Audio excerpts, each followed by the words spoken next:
Oh, There it we says we're go. live on Yes, Facebook. We are live on Facebook. yes. That's Hi, exciting. Facebook. Awesome. Well, if we're live on Facebook, then hello, everyone, and welcome to our culture dive into Nigeria. My name is Andy. I'm a Trip Scout ambassador, and I'm so happy and pleased to be here for this event. And I am joined by Temi, Akin, and Yinka, all of whom come from Nigeria, Nigerian heritage, and are here to educate us. So I'm going to actually turn it over to you guys to introduce yourselves and just tell the wider audience a little bit about yourselves. Why don't we start with Akeem? Hi, I'm Akin. I'm here I'm wearing a mask. I'm at work right now. I'm an attorney in Baltimore, Maryland. I was born in Baltimore, went to boarding school in Nigeria. Both my parents are Nigerian. I'm first generation Nigerian American. And I am a Trip Scout ambassador as well. Yeah, next, you guys? Inka, you want to go? Timmy. Yeah, I go. Hi everyone. My name is Yinka, aka Yinks, and I call myself Nigerian, but I was born and raised in Nigeria. Lived there for 13 years, and then emigrated to Canada. So that's where Nigeria comes from. But there's no way I could put Nigeria before Canada somehow. So Nigeria just makes the most sense. I'm currently living in people call it Tijuana, but I call it Tijuana because the Spanish accent in Mexico, and work in the US in San Diego. And yeah, I joined the group Troop Scout, and I'm happy to be here with all y'all. Cool. Thanks, Yinka. And last but definitely not least, Temi. Hi guys, my name is Temi. Actually, my name is Temi Olua, but very few people can say Temi Olua, so Temi work. Like Akin, I live and work in Baltimore City. We actually became friends. We met a couple years ago in Nigeria, incidentally at a wedding, actually, of a mutual friend. We had crossed paths in the past, but not really known each other. But we happened to both, live and work in Baltimore at the time. I'm currently in PG County. I'm on vacation for a couple of days, so I decided to come out here and get a couple of things done. But yeah, Tammy, thanks for having me. All right, guys. Awesome. Well, welcome to all three of you, and thank you so much, and welcome to all of you joining us for wherever you are in this lovely world that we have. Where should we start, guys? I think there's a lot that people don't know about Nigeria, especially when it comes to all the different ethnic groups and cultures and traditions. So, I just wanted to kind of turn it over to you guys to give us to educate us and tell us what we should know about, how that is all managed in Nigeria. I don't know who would like to start. I can I'd be probably happy start. to. Yeah, Oh, all Let's, right. let's never go mind. back in just in case we lose him. Yeah. You want me to start? Yes, please. Yeah, Okay. it's decided that you start. Yeah. What do people need to know about Nigeria? It's the most populous African country. I think Boom, we boom. have, we have the largest group of Africans worldwide that have spread from Nigeria. A lot of people do emigrate to Europe, America, Canada. We are very communal focused. We put a lot of emphasis on family, community, and national pride. There's I'm going to speak personally from my experience. We are a very proud culture, as Yinka is wearing his the best jersey that Nike has ever created. Yes, indeed. There you go. Just Not biased at all. fantastic. Yeah. No, he's not. He's biased just at being the all. truth. It's the truth. It's been voted on. It's a perfect jersey. But there are a lot of different cultures. There are a lot of different ethnic groups that are in Nigeria. The country of Nigeria was formed by the British. The lines were kind of arbitrarily drawn, and it forced a lot of different groups into one country, which caused a lot of strife in a lot of different ways, but it also created kind of a melting pot of a lot of different cultures, religions, and ideologies. It's a very young country. It's been a country for under 70 years, like, or it's been a free self-ruling country for only 70 years, under 70 years. Like, And it's a wonderful place. I try to go at least twice a year. Sadly, because of the pandemic that we're in right now, have not been able to go, and I probably won't be able to go in 2020. But I think every Nigerian holds like our country, like even with all of its flaws, all of its faults. I know a lot of people have.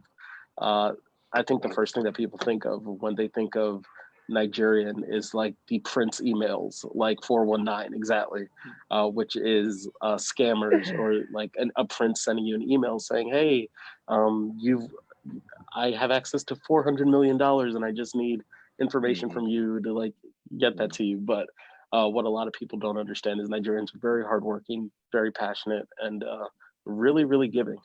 But yeah, that's my intro for Nigeria. Wonderful. That's awesome. Yinka. oh, so well for me, I think adding on to what Akin said, he did a really great job. The only other thing to know is that Nigeria actually has over 500 different cultures. Like you said, it's a melting pot of just different diversities. So just to put some sort of stats to it, it's over 500 different cultures, as well as over 500 different languages and dialects spoken. However, the three main cultures to know, which it just happens that all three of us are from the same one. We have the Yorubas, the Igbos, and the Hausas, and that's also the same, like the three main languages spoken. However, Three largest. something that a lot of people don't know is that Nigeria's official language is actually English.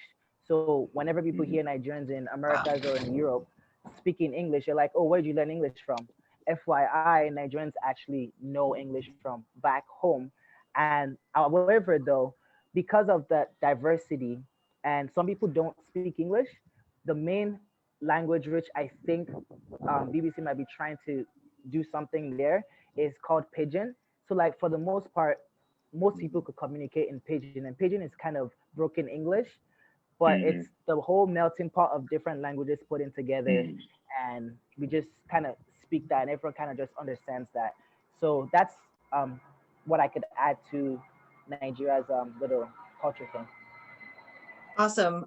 Guys, I've learned so much in just like the past 5 minutes already, and my mind is being blown. We've got some comments here. They're loving your jersey too, Yinka. Terry, anything you want to add to that? Yinka and Akin have covered a lot of the bases. I do appreciate Yinka bringing up those numbers because I think that is something that's worth acknowledging. Nigeria is a massive country. There's a lot of people. It's the highest concentration of Africans, like Akin said, that you'll find anywhere in the world. But it's also incredibly diverse. And I think there is a general, and it's not, I'm not saying it in a castigating way, but it's just people tend to take one side of most stories and just kind of run with that.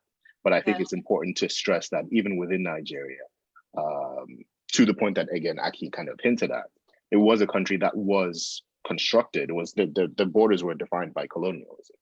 It was the British and the French and the Germans when there was a rush for Africa. I don't have the specifics of history right now, but the borders are relatively artificial. So not only do you have a lot of different ethnic groups all lumped together in the same country, there is also a lot of cross-border presence of ethnic groups. So you find, for example, in the southeast of Nigeria, a lot of our ethnic groups that are present there are also present in Cameroon, also present in other countries where we share a border in. So I think it's a thing about Africa that's not necessarily acknowledged too much, that there are a lot of different, distinct, they have their own cultural practices, they have their own clothing, they have their own language a lot of the time. And they've been kind of collected together in this mass that we call Nigeria. But there's a lot of diversity there. I think that's the important thing that I like to highlight from what Aki and Yinka both said. Beautiful. I think you guys have all expressed very much that there is this wide variety of cultures spread throughout. So why don't we kind of take a moment here to deep dive and talk about your culture, right? What you guys know best. So I mean, share with us a little bit about, the Yoruba people. Yes. Gotcha. So we are mostly in the southwest of Nigeria. We are, I think the total number is about 5 million strong worldwide. There is actually a significant presence of Yoruba people in Cuba and in a few different places in South America, actually, just because of the way, slave trade evolved.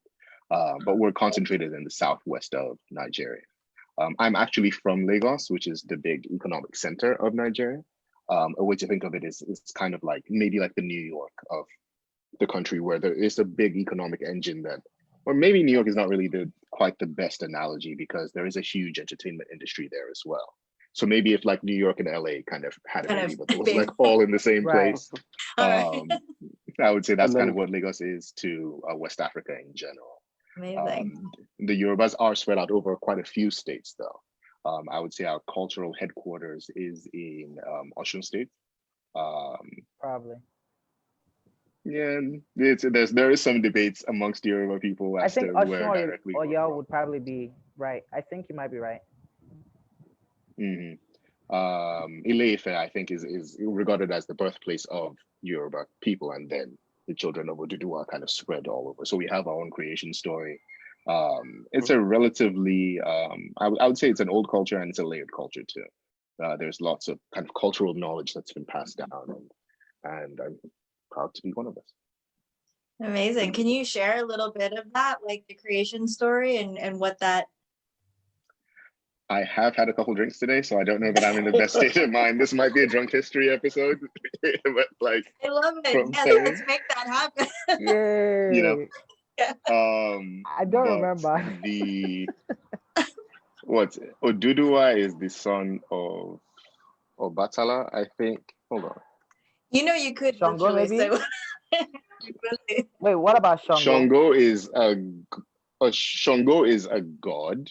So Shango is one of the more popular ones. He's like our Thor, essentially. He's the god of iron and thunder, like literally that. But Oduduwa is the divine Yoruba king. He's like the guy who kind of started all of this stuff. And he's from Ile-Ife, and he had, I think, 7 kids. I'm Wikipediaing as we speak.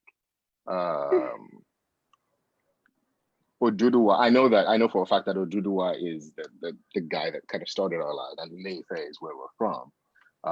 But he like came from the heavens, and he had a bunch of kids, and I can't really tell you the story right now because I'm drunk. My grandmother would be so disappointed in me because I don't. I would be. I disappointed in myself. Me too. But I don't remember most of the creation story. Well, to be fair, I put you guys on the spot. We didn't prep. Yeah. But even just knowing a little bit about it would have been nice to know. Yeah, but it's pretty cool. We should all know. I'm sure we all learned it at some point in time, but we've kind of lost it, I'm sure. Yeah. So, and that's a good like homework assignment for everybody watching. Go look up the Yoruba and that's the right. and the Hausa creation stories. They're really interesting. The one thing I do love about our culture is that there's a lot of depth and layers, like Temi was saying. Even our names, when a baby is born in the Yoruba culture, they're not named for the first 7 days, and then the family gets together, the friends get together, and we have a naming ceremony where it's a blessing of the child. And the baby is then blessed with names from everybody that's important in the family, from grandparents, godparents, parents, cousins, uncles, uncles, like a traditional Yoruba child can have. I have 13 names. And my first name I go by Akin, but my full name is Akin B, which means great leader. And every name has a meaning, and every name is a blessing that should carry on in their life. And I just think that's like super beautiful. It is super beautiful. Absolutely. My goodness. So something I'll definitely touch up upon, including some of those things, would be for me, I'll go into the fashion. So of course, if you don't know, Nigeria is very blessed with lots of fashion, just great. Like, we're very colorful, flamboyant, we're very out there. But for instance, I don't know if you've ever heard about Nigerian parties or Nigerian wedding parties and stuff. It's always lit. So like the way the ladies dress, like it's to another level. It's class to another level. Yes, and indeed. Some of the way like that we dress. So for instance, I'm wearing a fila, is what we'd call it in Yoruba. So which is cap. It's not a face cap, but it's just a cap. And this is something very typical to what we would wear in the Yoruba culture. However, sometimes to depending on who the kind of person is, the designs that I don't know if you guys could see. So you can see some designs Yeah. here. Some Mhm. people have their own personalized designs that it's Mhm. just like it's Like them. Like family that's how you know designs. this Mhm. is, yeah, It's like their this is either signature. family tribe Yeah. or signature. Mhm. Exactly. That's it. Some people have their signature. And so that way when you see the design, like this is just a generic one, but like when you see the design, you see like I remember Tinubu's, for instance. Tinubu was one of the ex-governors, and his was always like this thing. Anywhere Mhm. I see it, I know that's Tinubu because that's his Mhm. design, that's his signature, that's who he is, that's his brand. So no one Mhm. else, not that no one else could wear it, but maybe they have ties with them or something like Mhm. that. It's So the those are way to some show things to allegiance. Mhm. Yeah. exactly. And then Mhm. also with the actual outfit, we wear so one of the most common things that we wear for guys, especially the older ones, is we call it agbada. And agbada is wow, I don't know how to explain since I'm not wearing one, but it's like you're wearing Like a like a tie on the bed shoulder. sheet. Yeah, Yeah. they're literally Mhm. wearing like a bed sheet She? is the best way I could say Mhm. it. Yeah, but it's not. Mhm. It's way classier than a bed sheet, but that's the way I could give you the understanding. And then you carry it like you're like a boss when you put it on, like when you fling it like this and you're walking, and like you have your nice shoes that's all well polished and everything. That's the Mhm. kind. That's for the men. It's really the culture is very very nice. Then in the Hausa, which is the northern parts, they have like this white jalamia, like this outfit. It's kind of like a gown like that they wear. Actually, a lot of Yorubas, I've recently started wearing a lot of Hausa inspired outfits. So like the Mhm. shirt and pants that we wear a lot of times is actually by the Nigerian is I mean it's by the Hausa this That's thing. inspired. So Mhm. yeah. So yes, so it's exactly. So it's more northern oriented. Then we have the Igbos as well. The Igbos have their own little like different things that they The wear. prints and Where it's I just it's think very unique to each area. And the orange jewelry for the weddings mhm. and the like the To add on to cowhide. what Yinka said, I think Nigerians. I like if I could find a parallel, I would say that we're the Italians of Africa. We like to dress up. Yes. We like to kind of be over the top, and fashion is very important to us. And one of the great things that happens when you have so many different ethnic groups is that even though fashion has evolved over time, there's very specific influences that you can draw back to. Hmm. So when I was younger, for example, Senegalese was a style that was kind of the popular style, and that's what everybody really wore. And it's kind of taken different. It evolves over time, and it kind of leans one way or another. But even just culturally, there's so many reference points within the same country that Nigerian fashion tends to be a really interesting kind of sort of thing to explore. Right. Just because there's an abundance of kind of references that people can pull from. Yeah. And we have evolved something approaching a national uniform, for lack of better terms. But it's very much a composite of different cultures. So it's very much drawing from a kind of a bunch of different things. And that does tend Right. to evolve over time. I would say during the 90s, early 2000s, people were of all cultures, the Agbada was kind of the kind of the standard kind of cultural reference as like a Nigerian dress. And I think Right. it definitely has moved to the point that Yinka was making, sorry, towards a more kind of northern direction, where that's the style of hats that we wear now are a little bit more structured than the type Mhm. that Yinka has on a traditional Yoruba hat. But I think fashion entertainment, especially movies in Nigeria as well as music, because there's so many cultures kind of all squished together in the same place, it tends to produce a lot of really colorful, really diverse products. There's a lot of stuff there. Yeah, and So just to add on to that, our weddings. I've always said that Indian weddings and Nigerian weddings are very similar because they're Yep. extremely lavish, Yep. extremely extra events, like multiple days, 3-day events. Um, and we go to so many weddings that it's like kind of a fashion show. And Hmm. Mm. if yeah. when my grandfather passed, I went into his closet, and his closet was an entire room. He had hundreds, and I'm not exaggerating, hundreds of outfits because for every Hmm. wedding, you get a Hmm. different outfit You made get something with new. the color of the family that like the family has the colors that they want the people to wear. Is it purple and Hmm. gold? Is it silver Hmm. and black? Is it blue and Hmm. yellow? And so Hmm. you get a new outfit made for just to every event. just to I'm sorry, I know I'm interrupting a Yeah. little, but to the point that that's called Ashwebi. That's the name of Exactly. the Ashwebi. Yeah. cultural tradition, is Ashwebi. So when Hmm. a wedding is going on, the groom side and the bride side both pick colors, and a way for kind of, because weddings are to the point that Aki made earlier, we're very much a family-oriented society. It's not necessarily individualistic. It's more about your family and then your tribe and then the nation as a whole. But a wedding is, I would say, your way of giving back to, or your way of kind of entertaining the community, for lack of a better term. So we don't necessarily have a country club culture, but Saturdays are for weddings up until Corona hits, and then, you know, that's changed everything. But up until March of 2020, I would say Saturdays are for weddings. It's a Lagos phrase. It's a thing that almost every weekend there's almost always a wedding. Wow. If you're affiliated with the families, then you wear one of the colors and you buy the material from them. There's a whole tradition there. You actually, they actually tell you where to go to get the material. You actually either buy directly from them or from the store, and that's a way of supporting the wedding. You're actually directly contributing towards the wedding. So at the wedding, everybody on your side is all dressed in the same colors. Everybody on the other side is all dressed in the same colors. And same, like literally the same material, the same colors and patterns. So sorry, Nika, go ahead.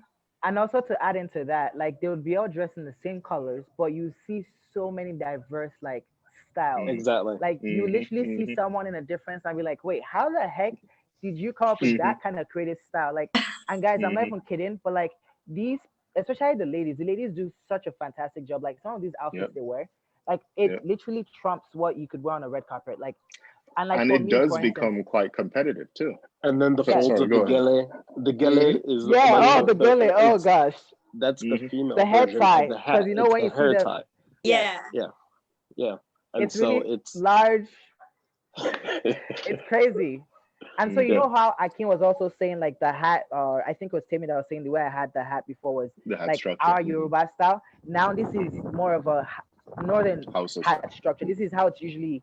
It's outside. It will usually be like flat, and you wouldn't see like the boom, stuff like that. Yeah. So. Oh man, that's so wild, guys. One time I was in Galway, Ireland, and I landed upon the wildest, most lavish, beautiful Nigerian wedding in a hotel lobby. And it was like my first introduction to it. It was the most insane, gorgeous thing I've ever experienced in my life. And as you were describing the clothing and the fashion and everything, I just had like these insane flashbacks. I was just stunned, absolutely stunned. Do you know what? To kind of just follow to continue on this wedding topic, I think a really good example of what weddings entail. It's on Netflix now, I believe. It's called The Wedding Party. It's a Nollywood movie, so it's produced, directed, soup to nuts by Nigerians. It's shot in Lagos, and I think they do a really good job of capturing kind of the process and the amount of the layers that are involved with a wedding. Weddings in Nigeria are a whole different ballgame, man. A lot of people it's a fun time, know, but it's the best time possible. It's extremely stressful if you're a part of the Yes. Tammy, I remember party you remember Dem's wedding. Worth of work. Yeah, like it's ridiculous. A lot of people don't know that after Hollywood and Bollywood, the third largest movie system in the world is Nollywood, which is Nigerian. I question that statistic though, because there's no way you can. Film is actually incredibly important, incredibly popular right now. But yes, historically we've been in third place behind Hollywood, Bollywood, and then Nollywood. 100%. I still think it's Nollywood. Jada Pinkett Smith and Will Smith just had an interview where she said entanglements, and within a week, there's a Nigerian movie named Entanglements that deals with that situation. Like Nigerians are so quick with like they'll film in 3 days and it'll be a movie. Like it's absurd. But to that point, just to kind of counterbalance that a little bit, I think the Nollywood movie industry has really evolved. It's changed a lot. Yeah, I think so, because I think it's very much possible for you to go on YouTube, for example, and find examples of stuff that was produced maybe in the 90s, maybe early 2000s, that are to the point that Akin's making quick and dirty movies, where they have a really quick turnaround. They're shooting and they're going from script writing to actual final product in a week or two. And there is a tradition of that still continues. But I think also it's called Nollywood. The Nigerian movie experience has also evolved quite a bit too, where you have on the higher end, you have movies like The Wedding Party with significant budgets and a lot of research and a lot of kind of structure kind of behind it, and a lot going into the final product. So there is Nollywood, I think, is one of the entertainment industry, as kind of referenced earlier, is really big in Nigeria, and Nollywood is not just the one thing. You can find there's a whole range of Nollywood movies. You have the 90s horror movies that were shot in 2 or 3 days that'll stick with you for a year, but they were shot in 2 or 3 days. Yeah. And then you have the super big budget action and comedy films that you have nowadays, and romantic comedies like The Wedding Party. So there is Nollywood is a behemoth. There's a lot of it too. It's just much like Nigerians, we do a lot. There's a lot of us. I guarantee you there are so many people that did not realize that, but I'm sure that you guys are inspiring them to check that out. It's worth a shot. It's on Netflix. Just Google, just literally search The Wedding Party in Netflix. It's right there, and it's a good kind of window into what and everything. Into what a Nigerian wedding is. Yeah. And it's a funny movie too. Perfect. And just when you think you've watched everything on Netflix. Oh no, there's a whole Nollywood section that's developing now. That's great. Nollywood. Netflix is in Nigeria actually doing deals with Nigerian movie producers. Yes, that's right. That is great. Remember. Hold on, there was Sugar Rush. I know John Boyega is partnering with Netflix. Sugar Rush just came out too. Sugar Rush is really, really good. Must watch too. Yeah. That's it's like an action comedy, I guess, that came out a couple weeks back, but that's something that has a little bit of buzz. Awesome. And quite a few of this. We'll add those at the end, just online in the group so that everyone can check them out on Netflix. Guys, can we kind of not really switch gears, but can we talk a little bit about the role that music and dance plays into your culture and the significance of that, along with maybe if you want religion, just kind of those kind of significant points. Yeah, okay, I'd like to. Yinka, please. Go ahead. Because I know a little bit, and then the guys could probably expand more on what I know. So for sure, music is really huge. We have different kinds of music, from traditional music, folklore music, to what we have today, R&B, hip hop kind of thing. We are out there, and right now I'll tell you that Nigerian music right now is actually, it's bumping. So it's the thing to listen to. It's on the rise. If you haven't heard of Afrobeats, exactly. If you haven't heard of Burna Boy, he's really into the Afrofusion, and he's really modernized and changed all of Nigerian music, really, to be honest, and just giving it a different perspective. We have the Wizkids, the Davidos, the Two-Face. We have so many kinds of, so music plays a huge role. The part that I want to go back into though is the traditional, because we forget, our traditional music has a lot of local drums and stuff like that, and our music is very, very rhythmic. A lot of Nigerian stuff is, we have to be really dancey. So you in the weddings and stuff like that, they play really local stuff like bata. They use gong gong. Gong gong is a talking drum. We have very, very traditional music, and I think music has always been a huge history of, at least in the Yoruba culture, as well as actually all the other cultures as well, like the Igbos, the Hausas. They all use different sorts of traditional music or instruments. So I know up north, it's more of they have this guitar kind of thing, but it's not called a guitar. It's 3 or 4 strings, and I can't remember what it's called. I used to have one, but then then on the eastern part of as well, they have their own little things that they use. So the whole country as a whole, is really music is a big, big, big thing, and I know the guys definitely have more to say in terms of at least probably more of the new stuff too. Music is a part of our lifeblood in our culture. It is a way that we communicate. Stories are told that are passed through generation through music. In my family, my grandmother has a specific song that she sang when I was born, and she sings to me every time I call her. The same with my brother, and these are passed down through our family. One of the biggest musicians of all time, his name was Fela Kuti. He is a legend. The Beatles flew to Nigeria to meet him because he inspired them so much. And this is at the fame of the Beatles. He was a revolutionary.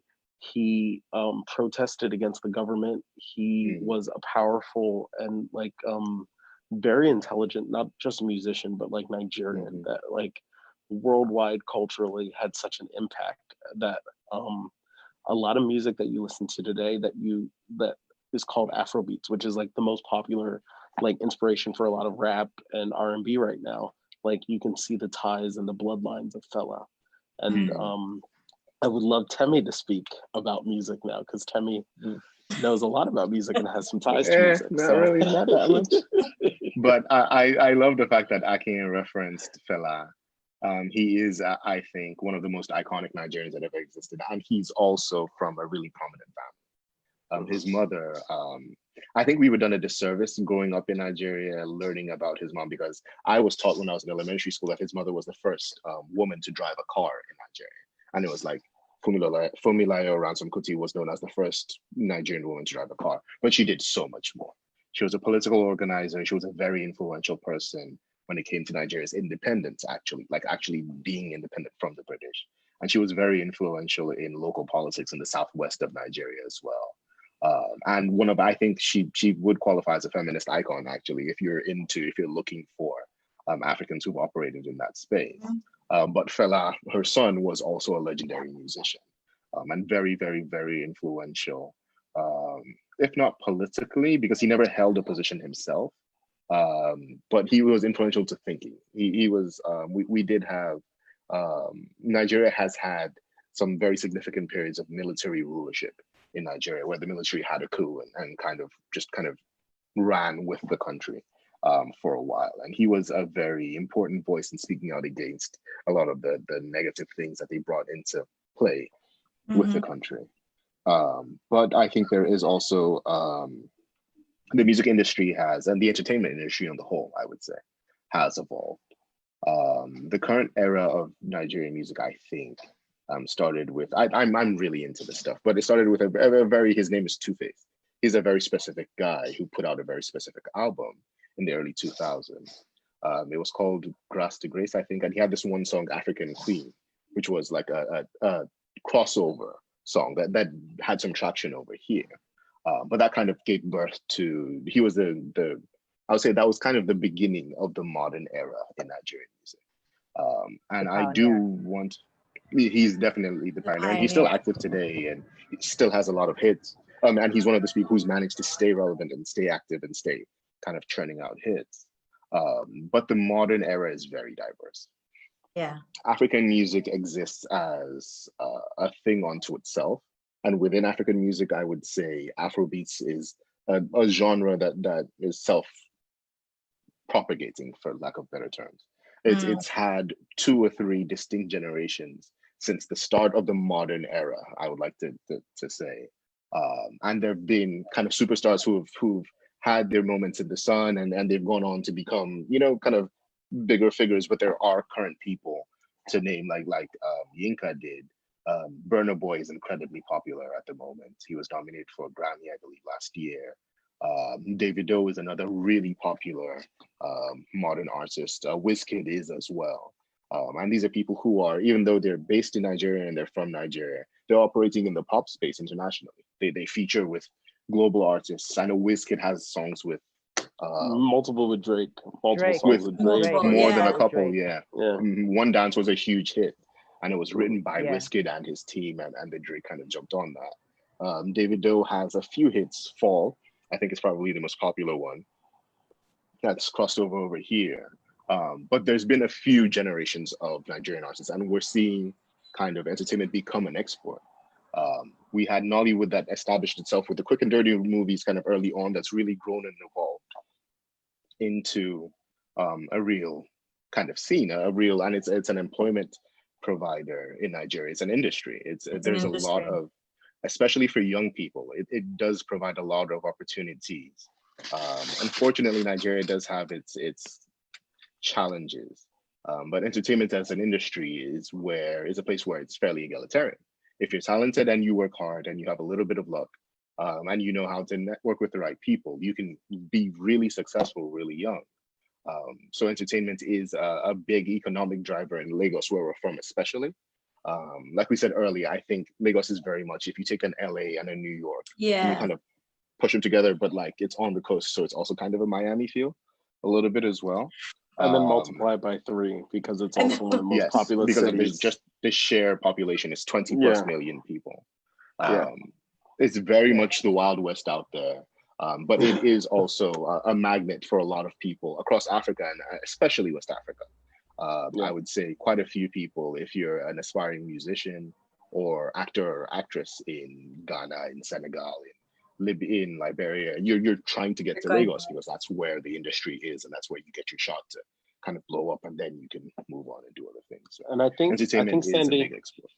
yeah, I think you asked about religion as well. Nigeria is, like we said, multicultural, but the three main religions, I would say, it's kind of split along ethnic lines, but Christian, Muslim, and then a lot of tribal religions that are very distinct, very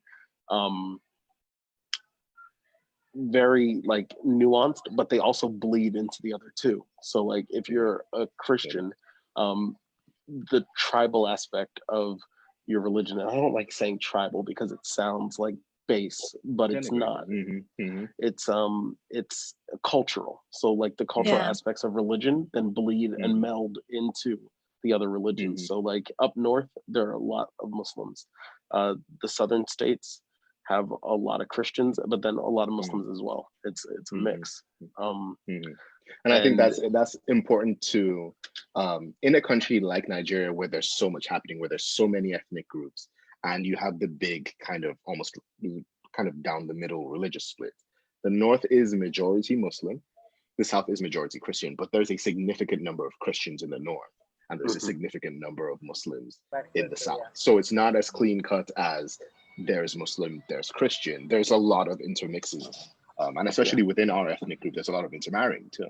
Exactly. Yorubas historically are known for marrying, which some other ethnic groups don't do in Nigeria, but Yorubas are known for marrying across religious lines, because we do happen to have a lot of Yoruba Muslims and a lot of Yoruba Christians as well. In the same family, so there's a lot split, there, but there's a lot of mixing. Yeah, it's a complex situation. It's fun. I love it. It's fun. Yes. Yeah. But it sounds that there is this religious tolerance then within the country for the. That's a thing that's challenging. I would say in the South tends to be economically a little bit more advanced than the North does, and this is a very general statement, so I don't mean this as a shot at the North. But just objectively speaking, if you're looking at how much of the GDP is being generated by states, the South tends to be a little bit further along. And I would say that the religious tolerance is also a little bit more pronounced in the South than it is in the North. It's very egalitarian, where in the South you can interact and work with and partner with anybody. You can, there's a lot of freedom of religion. As you move up north, things are more rigid in a certain way. And this is, as Temi was saying, it's very generalized. Like it's not like hard and fast rules, but it is more rigid. It is more conservative. And so there are times where there isn't a lot of, I guess, not freedom of religion. There's freedom of religion, but there's not as much, there's a lot more conflict in the North. And I know one of the big news stories was a large number of girls got kidnapped by a terrorist organization, and that was in the North. And that was a horrible incident that occurred. And I think you participated in that. Did you come out when we did the protest over here? I don't think I knew you, but I feel like that was I was out there. Yeah. We were. Yes, it was a significant incident a few years ago where, because unfortunately, again, in certain parts of the North, two states specifically, Borno State and Adamawa, there is an insurgency basically going on, for lack of better terms. And there was a significant incident. It is. And I think they pledged allegiance to ISIS. They are affiliated in some capacity. But there are states, again, more concentrated in the northern region, where those tensions have kind of overflowed, and it is literally an insurgency. And if you're visiting Nigeria, those are places that I would definitely steer you away from. Sorry, go ahead, Yinka. Right, and I was gonna say, for people who don't know what the terrorist group we're talking about, it's the Boko Haram. So for people who you don't know about it, search it, actually educate yourself about Boko Haram. They're definitely affiliated with ISIS. There's lots of talks that like they might be political. Even in Nigeria, like the politicians might be the one even funding them and stuff, because how are they able to get the weapons and stuff that they have into the country and have no repercussion for any of their activities either. Exactly. And So also there's a be lot released of from prison after being caught. exactly. So there's so much politics that also plays into all of that stuff, but it's pretty bad, like they said. And for people who are also not aware, Boko Haram's goal is pretty much like no to westernization.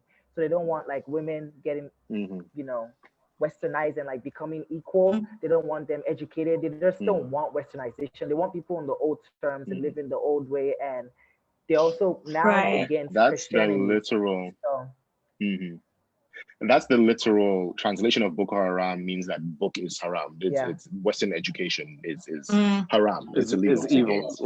Yeah. So the big thing in Nigeria. Oh no, keep going, Timmy. Just speaking kind of to the situation that's happening in a bunch of northern states. To Yinka's point, they were funded by politicians, and I don't mean this to be I don't mean this to be incendiary, but they were started by because we've only had democracy since 1999. We had independence from the British. There were a couple successive democratic governments, but we had a long military kind of briefly broken up period of military rule in Nigeria. And since 1999, we've been kind of navigating democracy. But unfortunately, that has led to a lot of formerly powerful people have just kind of gone under a democratic banner. And politics it's a very dangerous game in Nigeria. And the truth of the matter is Boko Haram was a group of bandits that were funded by politicians previously, but it's a situation that's spun out of their control. They don't lead it, they don't control it anymore. They have very little influence on them, but they were kind of started by, unfortunately, northern politicians who were kind of squabbling between themselves. And it's a situation that's spun out of control. And they are a terrorist group. They are ISIS in Nigeria. And what the interesting thing about that, which is it's so antithetical to what the majority of Nigerians believe in. Education is one of the most important aspects of Nigerian life. Like all of us have had our parents tell us. There's a joke that you have to be a lawyer. That literally, like, you would hear that from your parents at all times. Like, you have time to play with your friends. Go read a book. Go pick up a book. Go study maths. Go do this.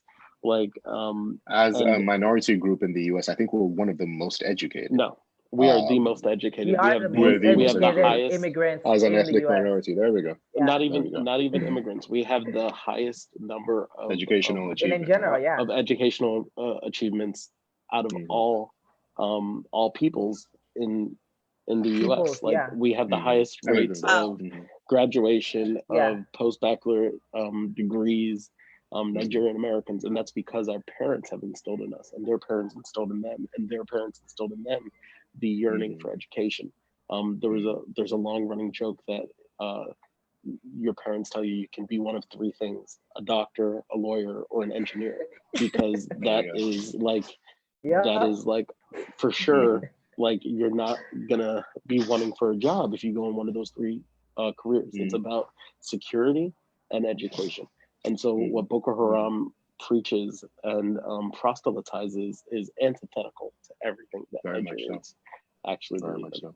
But there have been a couple Trip Scout conversations where somebody who's traveled to all of the countries, like I think two of them said like some of the most tenuous situations that they had were in Nigeria, where they didn't feel safe I was mad. I was so upset. It's frustrating because it's both true and also like who you go with, where you go, and being aware of your surroundings. Like I'm Nigerian American. I was born in America. If I speak in Nigeria, it's immediately evident that I was not born in Nigeria through my accent. I went to boarding school. I've been waiting for this part of the conversation. Yeah, it's a real thing. I got picked on. I got bullied, but I was also like, I have a big mouth, so I kind of was responsible for a lot of it.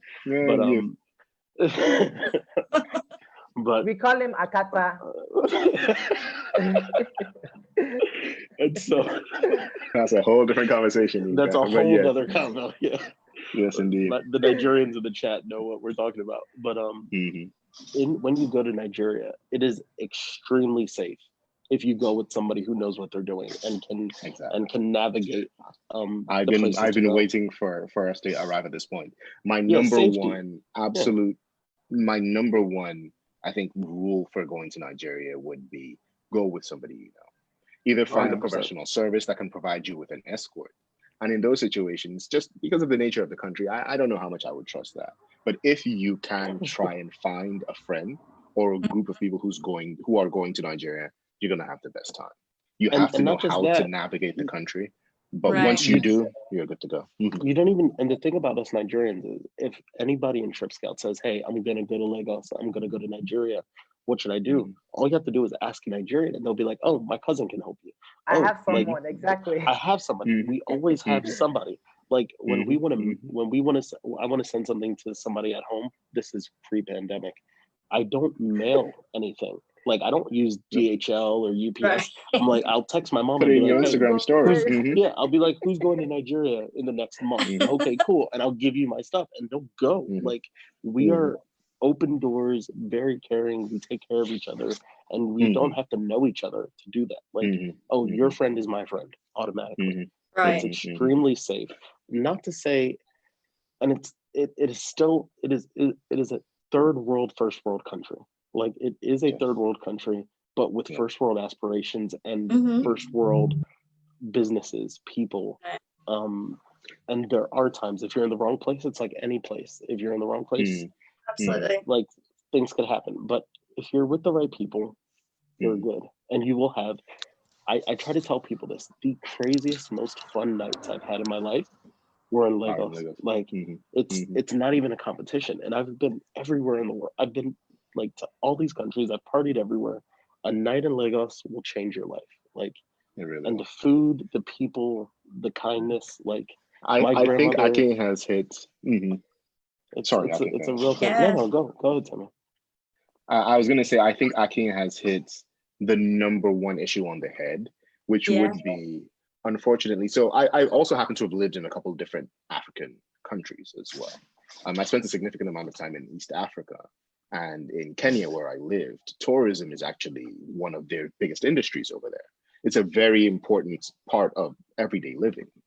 So in Kenya, for example, it's a country that you can go, you can fly into, you can book your tickets, and culturally, they're accepting of visitors. They look at tourists as people who are bringing kind of investments into the country. And because tourism is such a big industry there, it's a country that's oriented towards people coming in to visit who have kind of no real bearings or no real relation there. Unfortunately, in West Africa, Nigeria especially, tourism isn't necessarily an industry. We have restaurants, we have hotels, we have lots of places to go to, but Nigeria has so many other things that it's focused on economically, where tourism doesn't have a significant impact. So the average man on the street in Nigeria isn't particularly concerned. You're just a stranger. You're not necessarily considered a visitor unless you know somebody, unless you have a relation there. And the truth is, most of us will bend over backwards to accommodate you if you're a friend of a friend or a friend of a cousin. But you do want to have some sort of basis. You do want to have some sort of something approaching a chauffeur. Somebody, not chauffeur, that's the wrong word. Something approaching a guide. If you were, I would strongly recommend, especially obviously once COVID is over, December is your sweet spot. December is your sweet spot. December into January. That December window into January. Into January is Lagos for Christmas is one of the best times you're ever going to have in your life. But I think it's important to be clear as to what to expect from there. When you're going to Nigeria, you're not necessarily, if you're going to Nairobi, if you're going to Kenya, for example, you can go on safaris. If you're going to South Africa, you can do shopping, you can do stuff. Lagos is Miami. Lagos, you're going to party, you're going to drink on the beach, you're going to take boat trips, you're going to, there are museums, there are cultural places, there are cultural sites to visit. But Lagos is very much a party city, especially within that window. So if you were looking to go have fun, drink on the beach, especially in certain parts of Lagos, like Lekki, VI, Lekki, Victoria VI, Island, Lekki Phase 1, Lekki Phase 2. All of these spots are very safe. I also do want to keep it real. You will have, it is a very, very poor country. It's very rich naturally. Nigeria has some of the biggest natural resource rich. One of the most resource rich countries in the world. We have a lot of petroleum. I think we're top 6 in petroleum in the world. And none of that money flows through government coffers back to the people. So a lot of people are living way below the poverty line. Poverty in Nigeria and poverty in the US are completely different. Poverty in Nigeria, I think statistically, so the UN definition of poverty is living on less than $2 a day, and Nigeria statistically has the highest number of people living in the global poverty definition of poverty across the world. We recently overtook India because their economy is growing kind of really rapidly in the last 10, 15 years. Because of that, you will see a lot of there are people who scam. Like when you land in the airport, if you don't have a guide, you might have somebody ask, "Where's your yellow vaccine card?" And you didn't know you needed that. You don't need that, but they want you to pay them. What did you bring me for Christmas? And that's at the airport when you land. When you get out to the taxis, that's another thing. Like somebody will always the price of a taxi very much depends on who's in the taxi. On who's in the taxi, on what you look like, what you sound like. As soon as I bring out my American passport, it means okay, you might be a target for. And then as soon as I speak Yoruba, or until I say like if I have my guides with me that are with me, like one of the trip scout, I can't remember who said it, but one of the guys who's been to every country in the world. I think it was Drubinski that said it. Was it Drubinski? Who said I'm pretty sure it was Drubinski. like he was in fear of his life, and the police, in the traffic the light, military, and then they came in. Pretty sure with the guns. Yeah, so he wasn't robbed, but he was like put in fear that if he didn't pay them off, he wasn't sure what would happen. And I can't like argue with that situation because that situation did occur. But I would say more often than not, it's a very simple thing to like, I'm not saying you should pay people off, but like it makes things go easier. Money. I am. Just pay them. See, and I think it's a very Nigeria, small amount of money. It's a minuscule amount of money. It does add up over time. Depending on how long you're there, it would, over the course of 2 or 3 weeks, it could add up. But I think to the point that we were stressing earlier about needing a guide or just somebody to be with, is Nigeria is a very layered place. The truth of the matter is what's considered corruption in a lot of other places, I think in Nigeria is a patronage system. The truth of the matter is you're tipping people.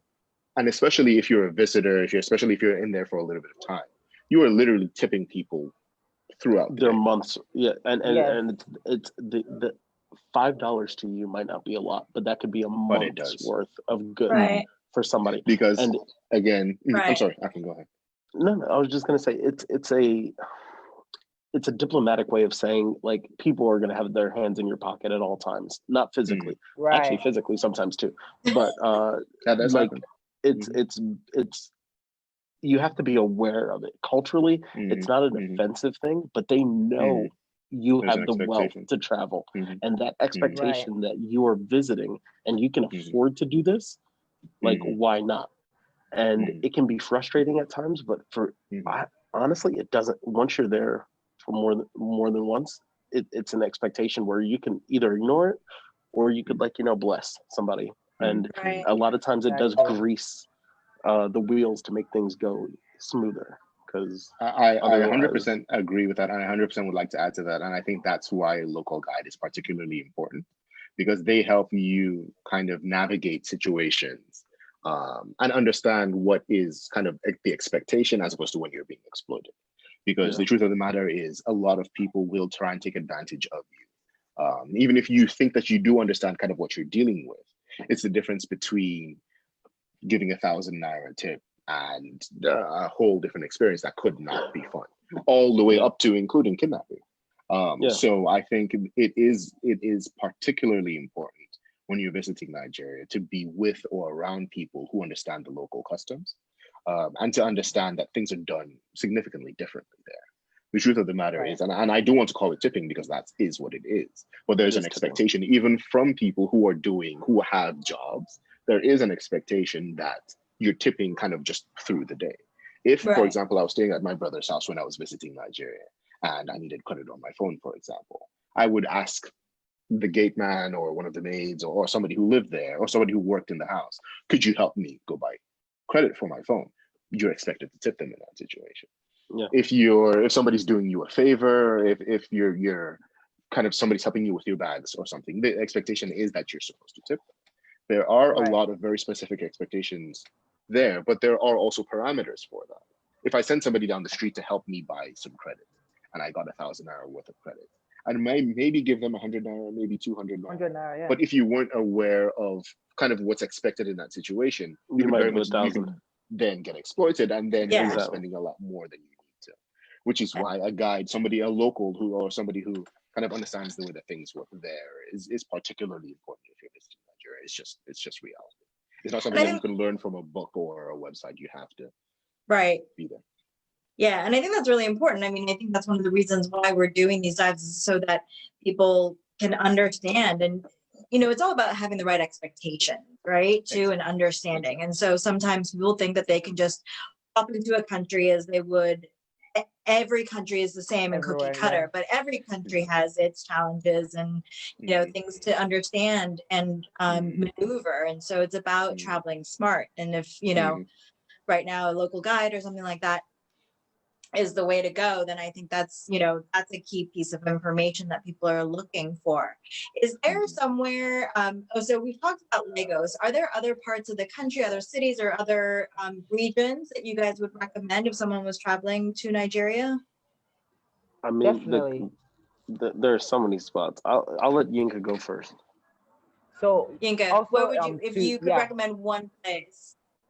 So I was gonna say real quick, for the last part, one thing as well, like to tell other people here is that if you're going to somewhere in like Africa as a whole, Nigeria, of course, you have to have patience.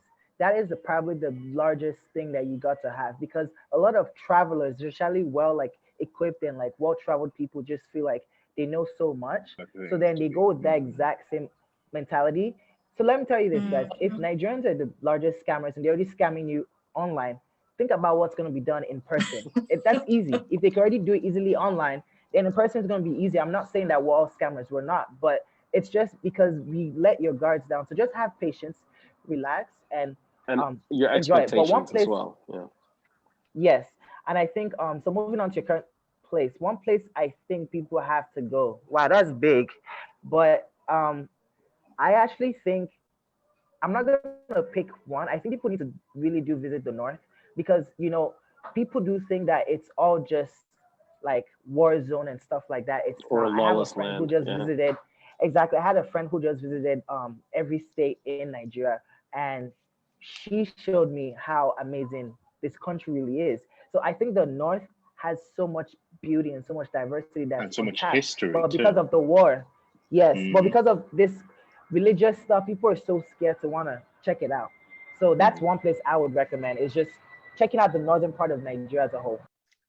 To that point, and I'm sorry to relate every single thing to like a movie or music, but there is another movie on Netflix called Up North.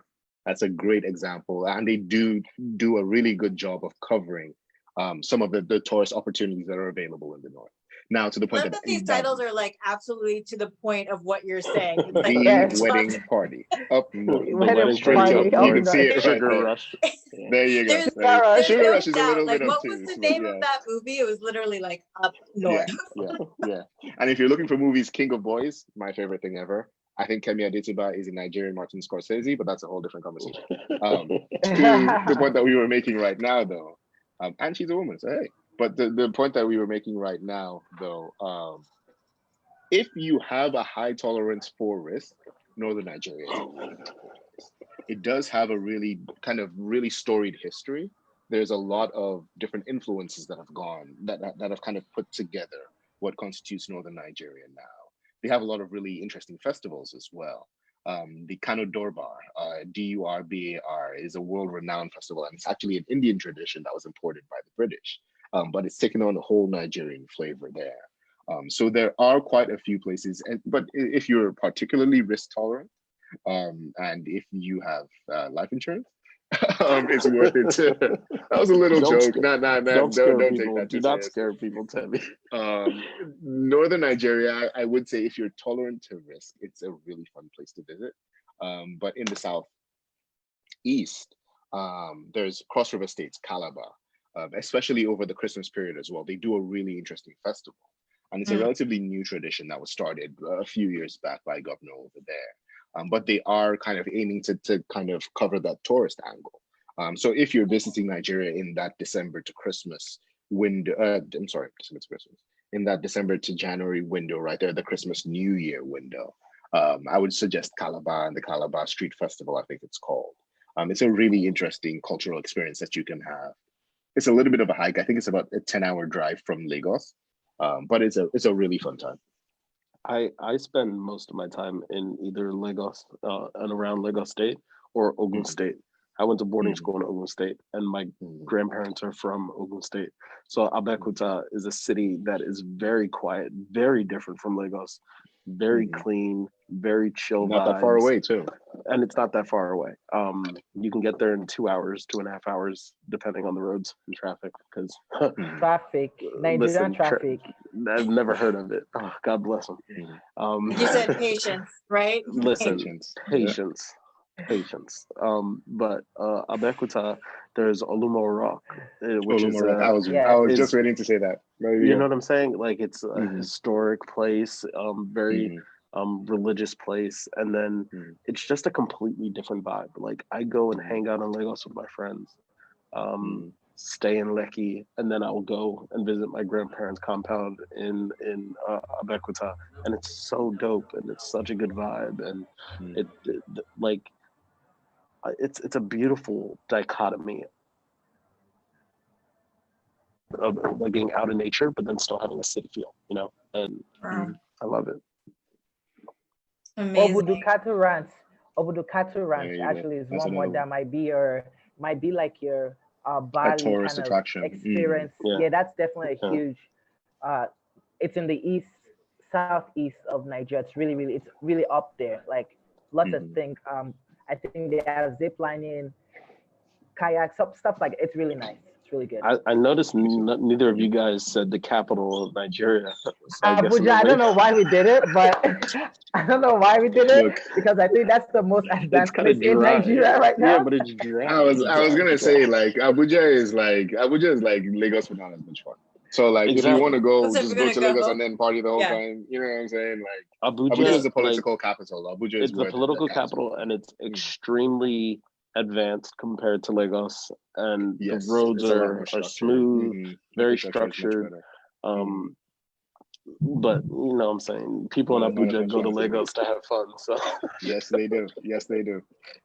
Yeah. Yes, they do. Again, and I do want to emphasize again, I'm from Lagos. My family's from Lagos. Lagos is if you took like Hollywood and LA's music industry and like New York's kind of just industry in general, and then also Miami's beach culture, and then like you mesh that all together and then stuck it in West Africa. That's Lagos right there. Lagos as a city has been it's been an international port for hundreds of years. And then trading with the Portuguese seasoning on it. Yeah. You know what I'm saying? A little bit of pepper, a little bit of atarodo. Exactly. But it's a port that's been in operation for hundreds of years. There's lots of Portuguese influence. They were there before the British were there. Portuguese, it's a really historical city. Yep. There's a lot of layers to it. But if you're somebody who likes to go and party in another country, go to Lagos for Christmas. And even if you don't want to go to party, if you just want amazing food, like if we talk about food, like the first thing I do when I land in Nigeria, you can buy anything on the side of the road in Nigeria. You can buy a phone charger. You can be in your car and tell somebody who's like selling agege bread, hey, I need something else, and they'll go find it for you. They'll run and get it for you. They'll run and get it. It's like delivery to your car. The first thing I do when I land in Nigeria, I get some spicy plantain chips and I get some suya. And like I need it. Listen, we're just starting on this food. You're gonna keep me here for a while. I need to get a charger. I'm gonna run away and I'll be right back in like 2 seconds. But we're gonna talk about food, and I'm so excited. We're gonna talk about food. We cannot talk about culture and not talk about food. Like Nigerian food is like when people I'll ask get me my mine from favorite there. cuisine, I Yeah. always tell them like, oh, my favorite cuisine is like Thai or Indian, but that's because Nigerian is so high that it's not even like it's not even relative Ooh. to the other two. Nigerian food to me is the topmost level food in the world, and then everything else is second. So when people ask me my favorite, it's a presumption that Nigerian is number one. Like our jollof Ooh. rice is the best in West Africa. The Woo! absolute best. In the world. In the world. In the world. There's no competition. Jollof rice is a spicy rice. It's a spicy seasoned red rice that other countries have tried to emulate and they failed. They tried. But they It's cannot. okay. Like Right. Ghana has tried. Ghana jollof is subpar. It's fine. So all the Cameroonian Ghanaians back jollof. here, just Listen, I'm fine with it. I want Sandy, all I that want to be smoke. very, very clear with you. Other people will tell you differently. People Yeah. will try to Yes. lead you astray, and they will lie to Okay. you and claim that other jollofs are better. I'll just be better. like, Nigerian I is the can't hear that. superior. No, Niger jollof. Always. The perfect Niger jollof is the is best. Nigerian, and then it's a declining scale from there. You're setting the bar, Yeah. and then Dead. you're figuring out. Yeah. And we do Okay. so many different things with food. Like food is such an integral part of our culture that like when you go to an event, the first thing you look for is small chops. Like it's like a way to Oh, welcome you to a place. Small chops are like a little bowl of or a little plate of just small chopped assortment of food. snacks. Assortment. Like you can have samosas, you can have little pieces of Mm. meat, you can have puff puff. Puff puff is like Spring little rolls. Puff spring puff. rolls. Puff puff Ah, is like fried dough. Meat pie. It's like little donuts of goodness, and it's like it's like donut it's- holes almost, but it's like better. donut holes. Yeah, but better. Like Much it's- better. Oh, Yeah, it's so far. Like small chops are like a welcoming hug. You know what I'm saying? Like it's you dobale it and then you get small chops. It's easy. It's like an I exchange. would definitely say, I would 100% say that in my somewhat varied experience, Lagos is the food capital of Africa. I Yeah. think the options that you have available there, because it is a coastal city, Yeah. so you have access to a lot of seafood, and you have prawns. I think tiger Such good prawns seafood. are massive. native. So shrimp that are like maybe like that big are native to Lagos, are native to Nigeria. You have a lot of seafood options, but you do also have a very a thriving, I would say, culinary scene, where there are attempts to make kind of Nigerian versions of other kind of global foods that exist across the world. A place that I would strongly recommend if you were visiting Lagos, if you were in Nigeria, is Shiro. You do actually get a really interesting Shiro. sushi experience.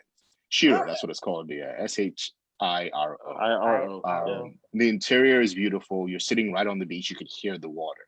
The Beautiful. outside deck is literally facing the water. So you can Wow. get cabanas out there. The cabanas are a little bit expensive, It's but a it's nice a great vibe, dining though. experience. Yeah, and it's pretty. It's a relatively international scene. You get lots of really good mixed drinks. If you're there on a Friday or a Saturday, they have DJs playing outside. It's just a really fun place to visit. It happens to be beside, they share a building with the Hard Rock Cafe, which does serve more American leaning food. Mhm. So it's a little bit pricier, but if you wanted just kind of American food in Nigeria, Hard Rock Cafe is right there. But Shiro is a very interesting culinary experience that happens to just exist in Lagos. Other types of food that we have a lot of we have a lot of stews and soups. Swallow. So and then we have swallow. So swallow is a category of food that, how would you describe it, Yinka? Most people in Eba. the Americas will say fufu. Like most Americans would have heard of the word fufu. The fufu Swami is naan. yeah. So like that's a part of swallow. So like it's like a doughy kind of. So imagine like you're trying to make bread and it's that doughy kind of thing. It's not that soft, but like when the bread is like when it's yeasted and it's like it rolls. It's like a mashed potato type thing. It looks mashed like mashed potato. potatoes, but it's thicker. Yes. It's Different thicker consistency. and Yes. it's sturdier. A very different consistency. It's thicker, and it's made exactly. from a variety of different grains, like pounded Flours yam or are something. yams, tubers of yam that you dehydrate, then you break down into a flour, then you reconstitute with water. But the way to do it, and I would advise everybody who's watching this to go and look up a video of how to pound yam. And it's this beautiful, like they'll have these huge, like circular, caved out bowls that are like 3 feet wide and a huge stick, a pounding stick that's like 4 feet long. And you pound it and you They pull it against literally the go. side.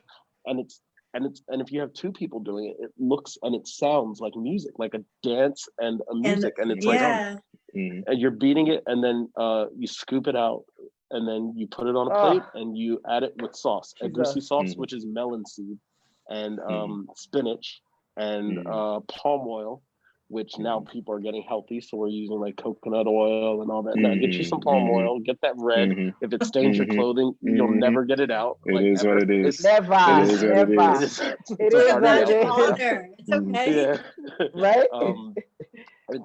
There's so much good food. There's pounded yam, there's eba, there's efo. So I think that what Aki is hinting at is that the two kind of broad categories of Nigerian food.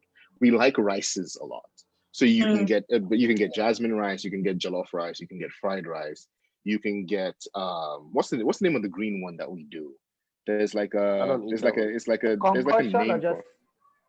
Is it just concoction? There's concoction. No, there's another one that's like greenish. I'm forgetting the name now, but it's we tend to do rices and protein. There we go. Fada. Oh, fada rice. There we go. That's the one I was looking for. Or fada rice. So in terms of starches, that's one category where there's a bunch of different ways that we prepare rice, and more often than not, eating that with chicken or with beef or with fish. And then we have the swallows, and plantains. And then we have the swallows that Yinka was hinting at, where there's a few different types of that.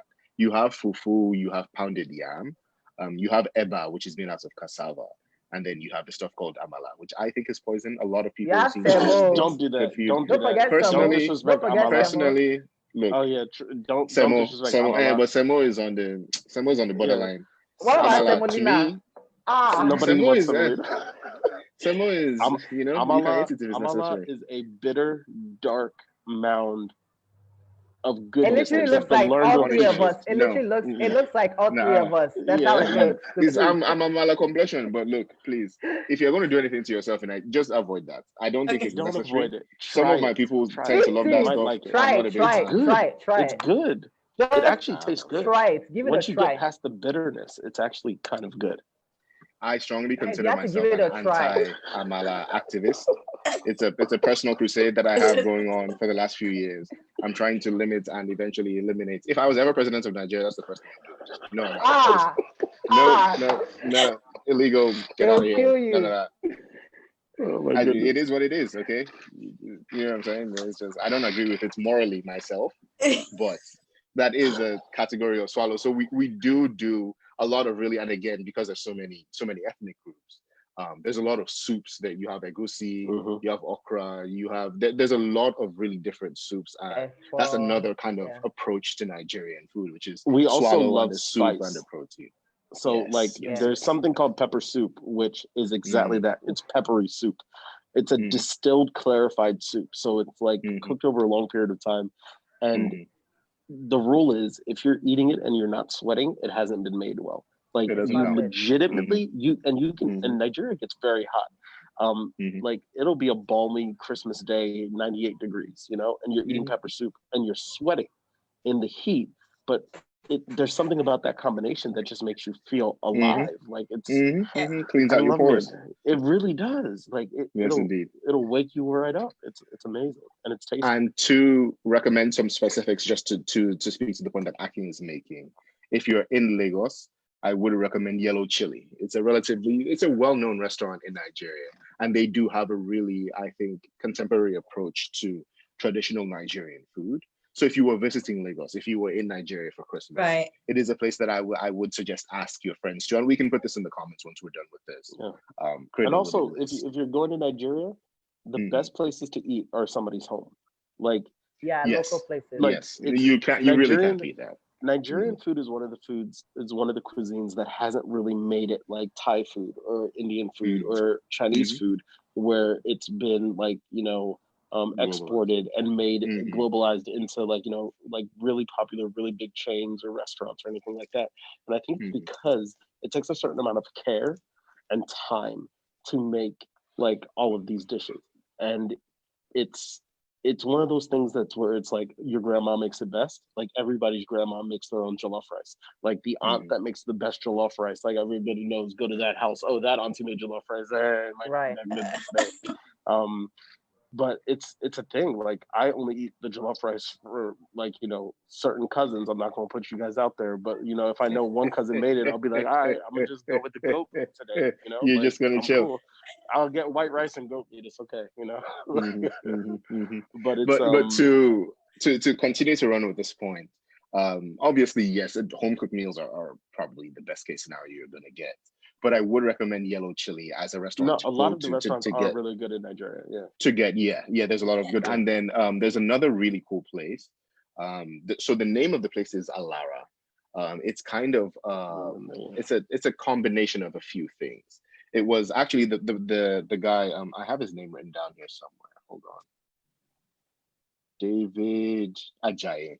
He was actually the same person who was the architect for the Smithsonian National Museum of African American Culture and History, the most recent museum that went Recent up. one. Oh, wow. Yeah. Yep, he was the one who actually built Alara in Lagos. It's actually the vision of this very specific person. Her name is Reni Folawiyo, and she's just kind of she's a special person. She's an iconic just human being in general. But Alara is a combination kind of store, museum experience, and they also have a restaurant there called Knock by Alara, and that's on the rooftop, and I think they have like a garden area there too. But Alara is a very interesting experience. If you're in Lagos, it's a great place to visit. There is a museum section. You can buy clothing made by Nigerian designers, but it's very much an avant-garde type experience. So you get very unique takes on Nigerian food. They kind of deconstruct and put stuff together in a really unique way. And it's a really fun place to take a day. If you're going to be in Lagos and you're going to be visiting Lagos for a day, the name of the place is Alara, Alara, and Knock is the name of the restaurant there. But it's a really cool place. It's like going to Colette in Paris, but they have a museum and a restaurant all kind of mushed into the same really interesting building. That's just a fun place to hang out. It's definitely worth a day if you're going to spend some time in there. I might have to get off in a couple minutes, but I did want to say, like, Nigerian culture is so rich, so deep, so wonderful, and one of the best ways to learn about the culture is to read. And we have some of the most prolific writers in the history of literature. Wale Soyinka. We have a current Chinua artist Achebe. Chinua Achebe, amazing, historic, a recent person who might be familiar to a lot of people is Chimamanda Ngozi Adichie, who is like just, you know, tearing up the scene. She's had TED Talks, like watch some of her TED Talks. She's a strong feminist. Right. There's so many ways to get involved in Nigerian culture. You might not know it, but you might have, like, you know, Nigerian friends. Like if you know a Tokwe or a Temi or a Dakpo, Ade, like Ola, something. all of these people are Nigerian. Ade, Ola. Just reach out to your friends, ask them about like the food, ask them about the culture, get some chin chin. Like, you know, it's there's so many different ways. There's a lot to us. You know, we have depth and I think and flavor. And I think we've said it before, but I think you cannot go to Nigeria, and I don't know if my video is too short or not, but you can't go to Nigeria and not have suya. Suya is a must, and suya is like chopped up meat that's on the side. You know, and they were kind of talking about to say something wrong. Oh, okay. what? One of my earliest memories in my life personally. I'm a suya addict. I'm a pepper addict, but suya just does it for me. Oh, suya is filleted beef that they roast over an open flame. They have like a specific suya pepper. My earliest memory, I was maybe like 4 or 5. I was eating suya off a stick, and the pepper was splashing back into my eyes.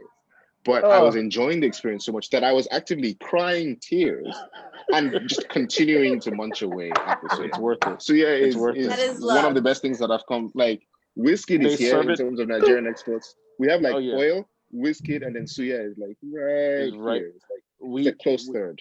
They serve it on newspapers and but they serve it on newspapers and get them to slice the onion with it. So you have the onion, the suya pepper, and the meat. Oh and man! Right. It's amazing. And to the point that we made earlier about kind of the more traditional experiences that you can have and the more modernized versions, there's a restaurant that happens to be owned by my brother. It's a restaurant chain called Suya Bistro. I And was they about to say do is the Sia Suya Bistro experience. is Suya Bistro is the way to woo. go. Yeah, very There's a good. few on Sia there's Bistro two on the is mainland right now. Hmm. There's a couple on the island as well. And it's a more sanitized, a little bit more modernized experience, but you're getting suya. You can just get a Yeah, sandwich, you can get suya plain, you can get it in like a flatbread type situation. They pita. just serve Yeah, it in a yeah, bunch yeah. of different It's ways. actually really well done. Suya So Bistro is I'll give you guys props it's for the way to that. go. Yes, indeed. It's amazing. I mean, and that's like a combination of like having a home cooked meal, but in a restaurant too. So it's like Hmm. covers all the bases.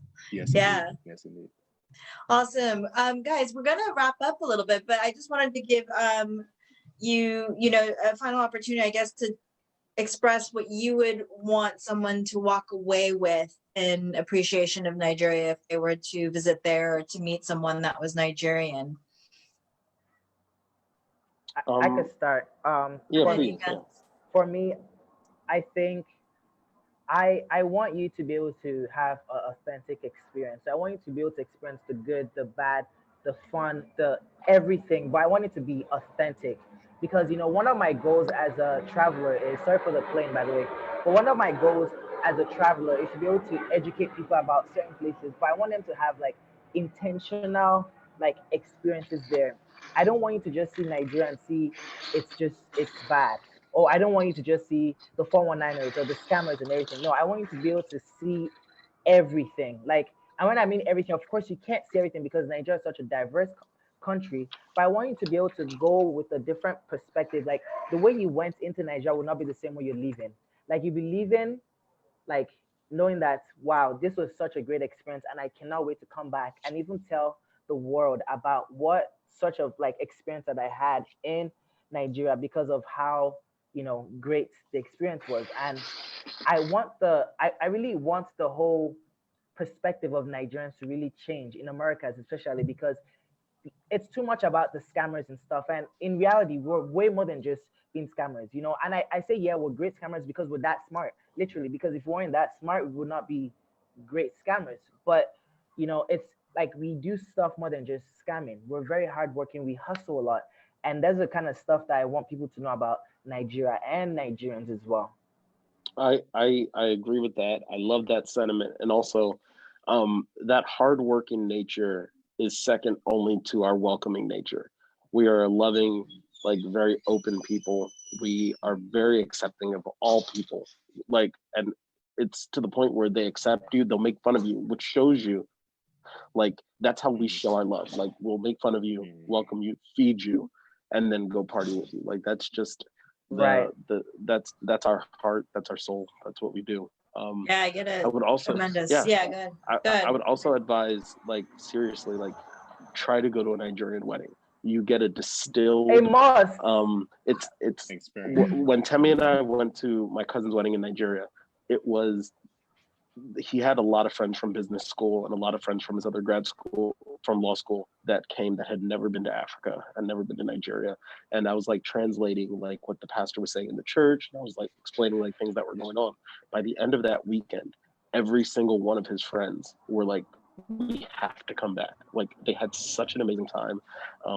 And they got to experience things that like you don't see. Like there's one thing that we do at weddings and birthdays and like random parties where the celebratory, exactly, we spray.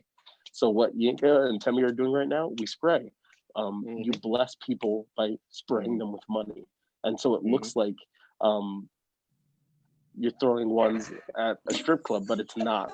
It is you are It's the putting truth. it That's and what the visual celebrating. looks like. That's what But it it's a looks whole like. different. But it's a whole. It's showers of blessing, and you're blessing those who you love and you appreciate. Sorry, so just to add a little bit, and I don't want to totally interrupt you. I want you to finish after this. But it circles back to the point that we were making earlier about weddings being kind of an offering to the community. The expectation is that you make money back at your wedding. It's not considered, it's you literally expect that you're spending a lot of money. But from the people who are going to be supporting you via wearing the Ashoebi and buying it at a small markup premium to support you directly because they're aligned with your family or the groom or the bride or the groom's family. At weddings, you literally take out money and you spray money on the couple as a way to chip in towards the cost of the wedding as your way of contributing towards both the wedding itself and to their lives going forward. Yeah. And the little kids like gather the money in baskets or Ah. bags, all of them and say, they "Hey, have it money doesn't have to be counters. little kids. It can be it can be anybody. At a birthday At party, you can make most, thousands of dollars. Like at Oh most yes. big weddings, mhm. while the wedding is going on, literally, and this is not solicited people, they literally just find their way. I don't know how, but The people will money gather changers, outside with bundles of bills bricks available for of you. bills. Yeah. Literal bricks. It's a part of the culture. And it was an interesting one of the funniest stories that came out of the wedding that we were both involved in back in 2018 of Aking's cousin, another a friend of ours who had been kind of assigned one of his roles was to be the spraying Money translator for keeper. the rest of the group. Mhm. Yeah, no, but just kind of explaining the tradition to the other people and stuff. Oh. He got charged a very significant premium because he went out there Huge. sounding like somebody from the DMV And tried to do a deal the to exchange change rate was some money, horrible. and yes, he paid a significant. So yeah, shout out to Tony. I'm gonna let him know that he's a Yes. reference to this. I'm never gonna let that go for the rest of my life. Every time this ever comes up, I'm gonna be like, yeah, my friend Tony. Yeah, he got lost scammed. so much money. Yes, they charged him basically like they gave him half of what he should have gotten. It was a significant. Wow. Yeah, because but listen, just, if you're gonna hustle, you gotta hustle. You know what I'm saying? So that's what I was gonna say. Back to our other point about having a local guide, because if he was outside, because I grew up in Nigeria a little bit, and I probably wouldn't even be the best person. But if he had gone to a cousin or an auntie or an uncle and Or said, one of the hey, drivers, I need to go change like, what his sister's driver. His sister is married to and lives in Nigeria. If he had gone outside with a driver and said, hey, we need to change some money, the conversation that he would have had would have been wildly different than him going outside with a couple $100 with his accents, a whole different experience. So it is kind of circling back to our original point about wanting to be with somebody who's from there, who understands the way things work locally. That's your best bet in order to not get ripped off, because that's a very real danger, just kind of doing anything in Nigeria. But I'm sorry, I interrupted. No, I was done. Please wrap us up. But I would say my takeaway, the important thing I want to emphasize to people is relationships matter in Nigeria. If you're going to visit, if you're going to be there for anything other than a day or two, you definitely want to have a friend of a friend. It could be a friend of a friend's driver. It doesn't necessarily, you want to have somebody who's there on your side to be your advocate in that situation, because Nigeria is it's a really complicated, it's a really complex place. And in order to be both safe physically and also financially, in order to not get ripped off, it is important to have some sort of, just somebody there with you that you can bounce things off of. They're going to get you out of a lot of trouble that you could possibly get into. But the one thing I would like anybody who is visiting Nigeria to take away is just the diversity of the country. African stories do get told by a single narrative a lot of the time. Where when you hear about Nigeria, you think about insurgency and you think about Boko Haram, and they also got kidnapped a while back, and that's the end of that. But the truth of the matter is Lagos is one of the party central cities of the world. There is a lot of if you go to Calabar, for example, there's street festivals there. In parts of the north, they have just a very rich history that exists. And obviously, these challenges are a real part of day-to-day life there. But there's so much more to Nigeria. There's so much more to the story than the single narrative of we make oil, or there's bandits in the north, or it's not safe to be in traffic in Lagos because somebody might, snatch something out of your car. There's a real richness of life and a richness of experience that exists in Nigeria that I hope that a visitor is able to, kind of see those different aspects. But the one thing I hope that they take away is that there's so much more to, much in the same way that the United States has the East Coast and the West Coast, and how different Arizona might be from Florida culturally, which might be from the Midwest, which is very different from, I don't know, just the East Coast. There is a lot of variety. There's a lot of diversity in Africa and in Nigeria, especially. And I'm hoping that people can see that there's a lot more to it than the very one-track story that often gets told. Amazing. And Nigerian jollof is the best jollof.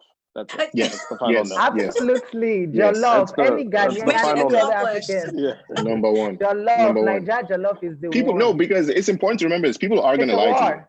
People are Yeah. gonna Yes, tell People are you gonna that it's a come Ghanaian in war. the jollof. comments and say that it's not Some correct. people And might that even be it's like, Yeah. "Oh, Senegalese jollof or Cameroonian jollof." No, no, no, no. Now, No. Nigeria something I would say, jollof is number Cameroonian one. suya is actually something special. That's a whole different topic. It's worth exploring, but don't eat amala because you don't want to. Yeah, I'm saying Dead, amala is not dead. necessary. I'm saying it in front of an international audience. Amala I is mean, not this is your necessary. Okay, presidential platform, right? So go for it. look, Yes. amala is not necessary. Nigerian jollof is the best. That's all you need one to of know. There those we two is go. correct. Excellent. We Well, on also that we also have the note, best jersey. and Yeah, those are best the jersey. best jerseys. Yes, yes, yes, Gentlemen, indeed. thank you so much. I am for a fascinating, absolutely fascinating conversation and for educating us. It's Thank you, been Sandy. absolutely real. Thank you Thanks so for much having for taking your time out tonight too. But yeah, great job. And thank you to everyone that's joined us. Okay, Appreciate you. Thank you signing very off. much. Hey, Take care, Like, everyone. have a good night. Bye. Niger Day number one. You know what I'm saying? Yes, so